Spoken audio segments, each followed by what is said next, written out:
Men's Health Month, binibigyang diin ang kahalagahan ng pag-aalaga sa kalusugan ng kalalakihan. At para pag-usapan natin yan, makakasama natin si Dr. Via Galban, Public Health Advocate. Doktora, magandang araw po at welcome back sa Rise and Shine Pilipinas. Good morning, Sir Joshua. Good morning, Miss Diane. And sa lahat po ng ating manonood, Rise and Shine po. Okay. So pag-usapan natin itong kalusugan in general Yes, ng mga in kalalakihan. general, Paano pa natin i-describe ito, Doc Via? At paano ito siguro i-connect sa lifestyle also ng mga kalalakihan? Oo, magandang umpisahan actually yung usapin tungkol sa men's health na doon sa life expectancy ng mga kalalakihan. So usually, mas mababa, no, mas maagang namamatay yung mga kalalakihan. No? Okay. I think right now, yung statistics natin, 68 yung life expectancy Really? ng, Okay. ng mga kalalakihan as compared to sa mga kababaihan. No? Mas later tayo na namamatay, at least 74 ata. No? So, mas maraming vulnerabilities yung mga lalaki. No? Doon sa mga babae, no? Dahil siguro doon sa lifestyle din, no? The way silang mag-cope, no? The way they handle yung mga stresses sa buhay, no?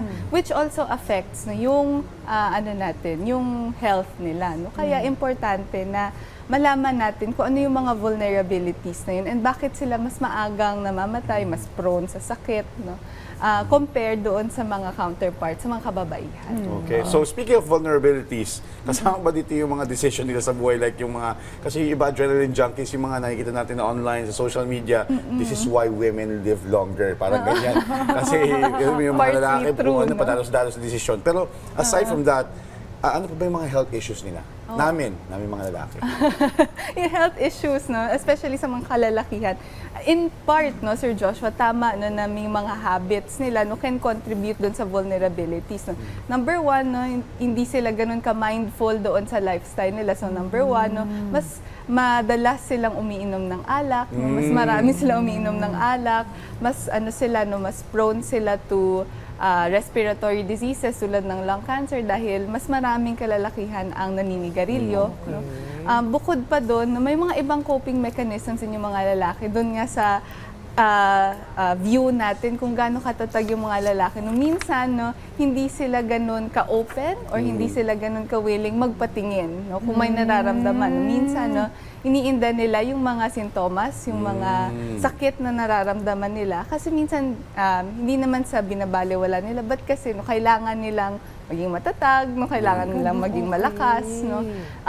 So yun yung mga mentality, no, yun yung mga habit that can make them more vulnerable doon nga sa sakit. Okay. So, siguro ko rin mga tatay. Yan. At saktong-saktong malapit na rin yung Father's Day. Oo. Paano? Sabi mo, magpa-check up ka na kasi, Oo. gaganyanin mo Kasi, para mapilitan mo. Oo, kasi minsan, no, sila, pag breadwinner sila, walang, kung mag-absent ako sa trabaho, bawas din yun sa Okay. sweldo. Yun, yung mga So, ganong mga different bagay has circumstances. impact actually. Okay. Paano ko kumbinsihin nyo? Kasi katulad ng tatay ko, ayaw na ayaw nagpapadoktor.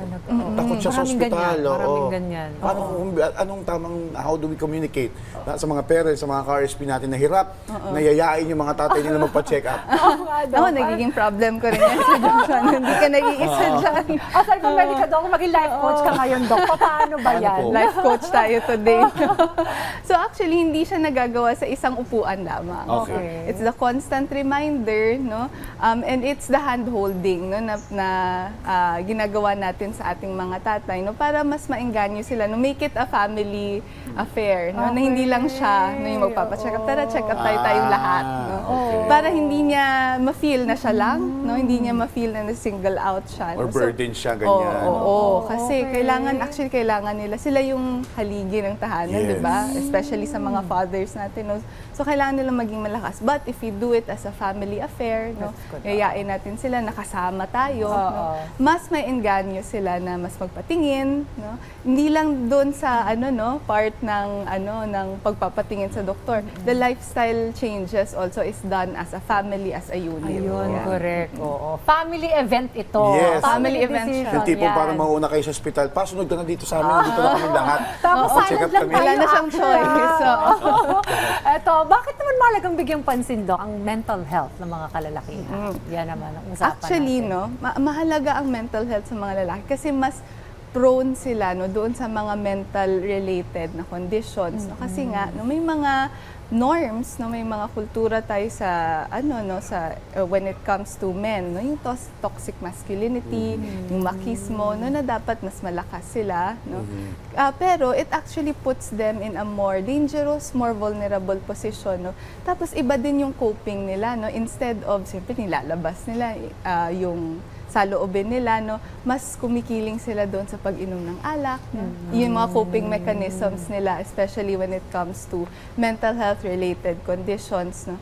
Yun yung iba yung coping mechanism nila doon sa coping mechanism ng mga babae, no. So that puts them in a more vulnerable position nga, no. So yun yung mga norms and yung mga realities na yun actually, no, affects, no, not only yung physical health nila but also their mental well-being. Okay. So, para doon sa mga kalalakihan, no, may edad na, lalo na sa mga tatay na simula bata pa lang, yung mga bisyo na, kaya na pa yung nigarilyo, umiinom. So, what are the first steps forward para baguhin yung health habits nila, para mas maging healthy, para mas mapahaba pa yung buhay nila? Minsan, no, inuunahan natin sila ng takot para mag-change sila, no. Pero yung habits, no, na-form yan through constant na reminder, no, constant na paggabay, no, doon sa mga natin, no, sa mga tatay natin, sa mga family members natin, no.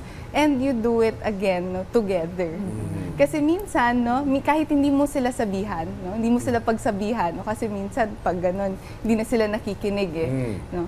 Pag ginagawa mo lang siya everyday, no, as a family, no, lahat sila ginagawa, yung nag-exercise, hindi naninigarilyo, no, mas compelled sila or mas pipiliin nila yung habit na ginagawa ng pamilya nila as compared to doing it alone. So, making healthy food available doon sa bahay, no, doing exercise together, no, is something na helpful para mabago yung lifestyle. Ayan. Dapat ang sunod na yaya mo sa mga tatay o kaya sa mga kalalakihan sa pamilya mo, fun run. Yes. Yan. Jogging. Pickleball, jogging, high rocks. More physical activity. Correct. Gano'n naman kahalaga yung regular na check-up kahit walang iniindang sakit. Yes, oo. Kasi dahil, no, mas hindi sila ganun ka open, no, to check-ups, no. Even once a year, no, is important. Kasi nga, doon natatago yung mga hindi natin namamalayan, may sakit na pala tayo tulad ng hypertension or high blood, no. Wala naman sintomas ang high blood, no. Ang diabetes, wala naman tayong nararamdaman, mataas na pala yung sugar natin, no. So, ang check-up, no, especially when done as a unit, as a family, nakakatulong para maagapan or makatch early yung mga diseases yun, para hindi na siya lumala. No? Okay. So kahit isang beses sa isang taon, no, yun man lang, no, yung goal natin para sa ating mga tatay, tito, no, kapatid na lalaki, kuya, no, important yun, no, para maagapan or at least ma-prevent yung paglala ng mga sakit. I-calendar na yan Yes. every year. Well, marami pa rin na naniniwala ngayon na kailangan nga kami mga lalaki matatag, lalo na yung mga tatay na haligi ng tahanan. Na, paano natin babaguhin yung stereotype na yan para, in terms of paghingi ng tulong? Like, how do we communicate with these guys? Or, kasi ako naman ako submissive ako, so I tend to open up. So, hindi naman lahat katulad ko na nag-open up ng nararamdaman or naiisip. Paano yun? Actually, yung mga platform na ganito, no, nakikita nila sa TV, nakikita nila sa social media is important. No? Yung sharing ng mga information, no, na tulad nun, no? Especially kapag may nakita tayong magandang material, no? Important yun sa mga tatay natin. Kasi alam natin yung mga tatay natin, nag-TikTok na, nag-cellphone na. Oo. Sila nga madalas ngayon Mas actually sila, no? Mas mahilig sila doon sa social media. Na so pag meron tayong chance na may makita tayong material, pwede nating i-share yun sa kanila para lang ma-normalize na yung paghingi ng tulong actually is a sign of strength, no? Not weakness. No? Hindi natin kasi minsan nadadaan yan sa sa paggalit, no? Hindi natin nadadaan sa constant reminder. So kung pupuntahan natin yung mga hilig nila, no, mas may engganyo sila, no, mas compelled sila, no, mas nai-invite natin na seeking help, no, is actually a sign of strength, no, especially for our fathers, kuya, titos. Huwag pala pagagalitan. Minsan ugali pa naman natin yung mga anak. Paano? Kasi the more pagagalitan natin sila, the more yan na hindi. Tsaka pag tayo maniniwala, pag sinabi na okay lang ako, Ganyan kasi mga tatay, okay lang ako, okay lang, wala akong nararamdaman. Minsan, Oo. Alam, gawin natin, itong interview natin kay Doc Bea, I-share i-send natin. sa ating mga tatay, sa mga Gawin lalaki. nating TikTok. Oo. Gawin nating real. Well, thank you so much, Thank Dr. you. Bea Thank you. Galvana, Ayan, sa Sir mga Joshua. impormasyon ninyong binahagi sa amin. At paalala sa ating mga kalalakihan, ako particular po sa mga ama ng tahanan, na pangalagaan po ang inyong kalusugan. At pwede mo po talaga humingi ng tulong kung kinakailangan. Nandiyan ang suporta ng Yes. pamilya. Salamat, Doc Bea. Thanks, Doc. Thank you.